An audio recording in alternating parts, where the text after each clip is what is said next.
आज हम लोग जिस टॉपिक पर बात करेंगे उसका नाम है लाभ अधिकतमीकरण। तो आइए समझते हैं लाभ अधिकतमीकरण क्या है। तो देखिए, एक फर्म वस्तु की विशेष मात्रा का उत्पादन तथा विक्रय करती है। एक फर्म जो होता है वस्तु के एक विशेष मात्रा का उत्पादन करता है और फिर उसका विक्रय करती है। फर्म का लाभ जिसे पाई द्वारा दर्शाया जाता है। देखिए, फर्म के जो लाभ होते हैं उसको पाई से दर्शाया जाता है। इसकी कुल संप्राप्ति तथा इसका कुल उत्पादन लागत के बीच अंतर के रूप में परिभाषित किया जाता है। लाभ को कैसे परिभाषित करेंगे? एक फर्म की कुल जितनी संप्राप्ति हुई है उसमें घटाना पड़ेगा आपको कुल उत्पादन लागत, जिसको दूसरे शब्दों में हम बोलेंगे पाई, जो लाभ को इंडिकेट कर रहा है। तो लाभ बराबर क्या होगा? कुल संप्राप्ति माइनस कुल लागत। स्पष्ट रूप से कुल संप्राप्ति तथा कुल लागत के मध्य में अंतर फर्म द्वारा अर्जित की गई निवल लागत होता है, जो उसे न्यू जो लागत है, मतलब यहाँ पर बात करेंगे स्पष्ट रूप से कि कुल संप्राप्ति तथा कुल लागत के मध्य जो अंतर है वो फर्म द्वारा जो अर्जित की गई निवल लागत है। मतलब नया लागत कह सकते हैं फर्म के द्वारा जो अर्जित किया गया है। एक फर्म अधिकतम लाभ कमाना चाहती है।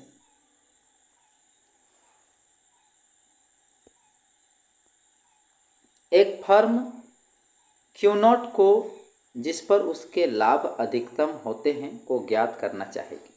देखिए, एक फर्म जो है Q0 यानी कि मात्रा जिस समय शून्य हो, तो Q0 या फिर Q0 मात्रा को, जिस पर उसके लाभ अधिकतम होते हैं, को ज्ञात करना चाहेगी। तो परिभाषा अनुसार Q0 के अतिरिक्त किसी अन्य मात्रा पर फर्म के लाभ Q0 की अपेक्षा कम है। मतलब देखिए ध्यान से, मतलब यहाँ फर्म जो है वो Q0 को, जिस पर उसके लाभ अधिकतम होते हैं, और उसको वो ज्ञात करना चाहेगी।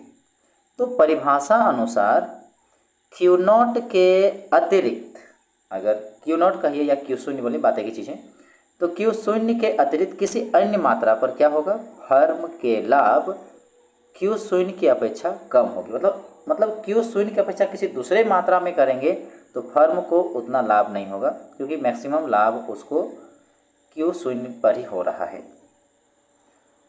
समीक्षात्मक प्रश्न यह है कि हम Q0 को किस प्रकार ज्ञात करें। यहाँ प्रश्न ये उठ रहा है कि हम Q0 को किस प्रकार ज्ञात करें। लाभ अधिकतम होने के लिए Q0 पर 3 शर्तें पूर्ण होनी चाहिए। लाभ अगर अधिकतम होना हो तो Q0 पर 3 शर्त जो है वो पूर्ण होनी चाहिए। और वो क्या क्या शर्त है वो देखिए। कीमत जो P है वो सीमांत लागत के बराबर हो, ये पहली शर्त। दूसरा, Q0 पर सीमांत लागत ह्रासमान नहीं हो। और तीसरा, फर्म को उत्पादन करते रहने के लिए अल्पकाल में कीमत औसत परिवर्तनीय लागत से अधिक हो। यानी कि कीमत यानी प्राइस जो होगा वो क्या होना चाहिए? वो अधिक होना चाहिए। किससे?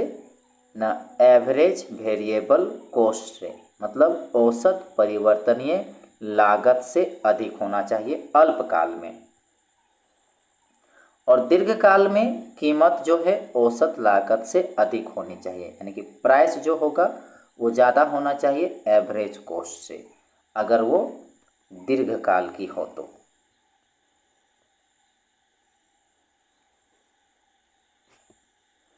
अब बात करते हैं स्थिति 1 में। लाभ कुल संप्राप्ति तथा कुल लागत का अंतर होता है। जैसे निर्गत में वृद्धि होती है कुल संप्राप्ति तथा कुल लागत में भी वृद्धि होती है। जब तक कुल संप्राप्ति में वृद्धि कुल लागत में परिवर्तन से अधिक है, लाभ में लगातार वृद्धि होगी। देखिए, जब तक कुल संप्राप्ति में जो वृद्धि है वो कुल लागत में परिवर्तन से अधिक है तो लाभ में लगातार वृद्धि होगी। याद करें कि निर्गत में प्रति इकाई वृद्धि के कारण कुल संप्राप्ति में परिवर्तन सीमांत लागत होती है। यहाँ स्पष्ट यही है कि कह सकते हैं कि जो लोग जानते हैं कि निर्गत में प्रति इकाई वृद्धि के कारण, निर्गत में एक इकाई वृद्धि के कारण कुल संप्राप्ति जो हुआ में परिवर्तन सीमांत लागत होती है। अतः हम इस निष्कर्ष पर पहुंचते हैं कि जब तक सीमांत संप्राप्ति लागत से अधिक है, सीमांत संप्राप्ति जो होगा लागत से अधिक है, लाभ उस समय बढ़ते हैं। इसी तर्क के आधार पर जब तक सीमांत संप्राप्ति सीमांत लागत से कम है तो वहाँ पर फिर लाभ कम होंगे। इसका अर्थ यह है कि लाभों को अधिकतम होने के लिए, लाभ को अधिकतम होने के लिए क्या होना चाहिए? न सीमांत संप्राप्ति सीमांत लागत के बराबर होनी चाहिए। अर्थात जिसको दूसरे शब्दों में हम लोग बोल सकते हैं कि लाभ उत्पादन के उस स्तर पर अधिकतम होते हैं जिस पर जो मार्जिनल रेवेन्यू जो होगा वो मार्जिनल कॉस्ट के बराबर होना चाहिए। यानी MR और MC जब बराबर होगा, यानी कि मार्जिनल रेवेन्यू और मार्जिनल कॉस्ट बराबर होता है, उस समय उत्पादन के स्तर पर यहाँ लाभ अधिकतम होता है।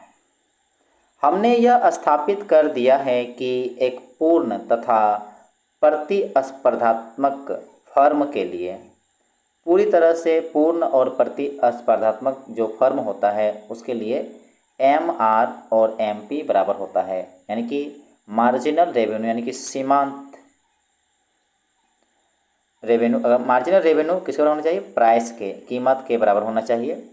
इसलिए फर्म का लाभ अधिकतमीकरण निर्गत, लाभ अधिकतमीकरण निर्गत वह निर्गत है जिस पर क्या होता है? न प्राइस यानी P और MC बराबर होता है, यानी कि कीमत और जो सीमांत लागत है वो बराबर होनी चाहिए। जिस समय कीमत और सीमांत लागत बराबर होती है उस समय फर्म को लाभ अधिकतमीकरण होता है। अब हम लोग बात यहाँ स्थिति 2 पर करते हैं। तो देखिए, दूसरी स्थिति को लीजिए जिसका लागू होना निर्गत स्तर का लाभ अधिकतमीकरण सकारात्मक होने के लिए आवश्यक है। तो वो कौन सी स्थिति है देखते हैं। ऐसी स्थिति क्यों है कि निर्गत स्तर पर लाभ अधिकतमीकरण सीमांत लागत वक्र की प्रवणता नीचे की ओर नहीं हो सकती।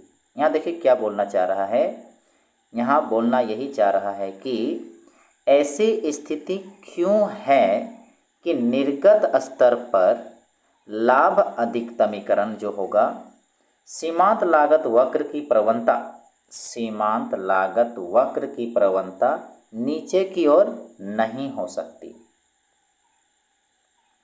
तो इस प्रश्न का उत्तर देने के लिए एक बार फिर रेखाचित्र 4.3 को देखिए। तो यहाँ पर इस रेखाचित्र को देखना है और उसका जवाब हमको मिलना है। देखिए ध्यान से, ध्यान दीजिए कि Q1 जो यहाँ पर Q1 है और Q4 जो यहाँ पर है, ठीक है। तो Q1 और Q4 निर्गत स्तर पर बाजार कीमत सीमांत लागत के बराबर है। यहाँ देखिए, तो हम लोग यहाँ देख सकते हैं कि ये देखिए, ये बाजार कीमत है और ये सीमांत लागत का वक्र है।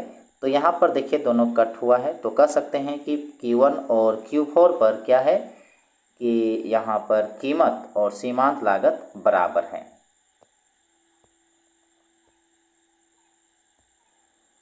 जैसे Q1 निर्गत स्तर, सीमांत लागत वक्र नीचे की ओर प्रवणता है। यहाँ पर देख सकते हैं कि Q1 निर्गत स्तर, सीमांत लागत वक्र जो है वो नीचे की प्रवणता को दिखाया गया है, यानी कि नीचे की तरफ स्लोप है, ढाल है। तो सीमांत लागत वक्र नीचे की ओर प्रवणता है, मतलब यहाँ पर देखिए स्लोप जो है नीचे की ओर है और यहाँ पर उठता हुआ इधर है। तो हम कहते हैं कि Q1 निर्गत स्तर का लाभ अधिकतमकरण नहीं हो सकता। अब यहाँ जो है, जो कि इसका प्रवणता जो है वो नीचे की तरह है, इसलिए Q1 निर्गत स्तर का लाभ अधिकतमीकरण नहीं हो सकता, क्योंकि इसके लिए प्रवणता जो है ऊपर की दिशा में होनी चाहिए। परीक्षण कीजिए कि Q1 से थोड़ी सी बाईं ओर, यानी कि इधर,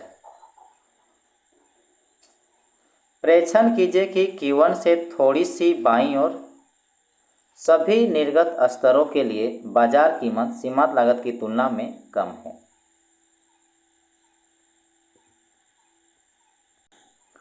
तो यहाँ देख सकते हैं कि इस बिंदु के, यानी कि जो जहाँ पर टच हुआ है Q1 पर, इधर बाईं ओर लेते हैं तो यहाँ पर जो सीमांत लागत है वो ऊपर है बाजार कीमत से। वही चीज़ यहाँ पर लिखा है कि Q1 से थोड़ी सी बाईं ओर सभी जो निर्गत स्तर के लिए बात करेंगे तो बाजार कीमत जो है, जितने भी बाजार कीमत होंगे, यहाँ पर इधर इस ग्राफ में देखेंगे तो बाजार कीमत जो होगा वो सीमांत लागत की तुलना में कम है, ठीक है। परंतु भाग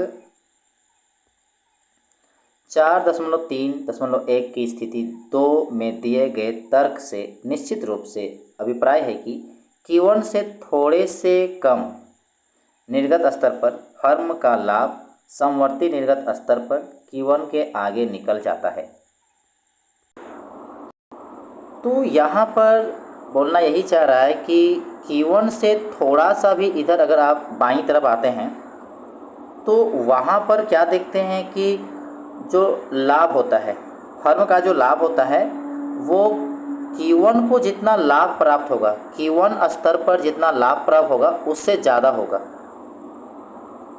मतलब Q1 से थोड़ा सा भी अगर आप कम वैल्यू में आते हैं, Q1 से थोड़ा सा कम निर्गत स्तर में जाते हैं तो फर्म का जो लाभ होता है वो लाभ कहीं ना कहीं Q1 के जो समय जो लाभ प्राप्त होगा, Q1 के समय जो लाभ प्राप्त होगा उससे ज़्यादा, क्योंकि सर देखिए ग्राफ ऊपर में है। तो वही चीज़ मैं पुनः स्पष्ट होना चाहूँगा कि लिखा है कि Q1 से थोड़े से कम निर्गत स्तर पर फर्म का जो लाभ होता है वो Q1 से जितना लाभ प्राप्त होगा उससे कहीं ज़्यादा होगा। तो ऐसी स्थिति में क्या होगा, यह स्थिति होते हुए Q1 जो निर्गत स्तर पर का एक लाभ अधिकतमीकरण नहीं हो सकता, यानी Q1 जो है अधिकतमीकरण लाभ नहीं हो सकता, क्योंकि अभी हम लोग देख रहे थे Q1 से कम थोड़ा सा लेते हैं तो वहाँ लाभ ज़्यादा देखने को मिलता है। तो यानी कि Q1 जो है, Q1 निर्गत पर अधिकतमीकरण नहीं हो सकता लाभ का। अब बात करेंगे स्थिति 3 पर।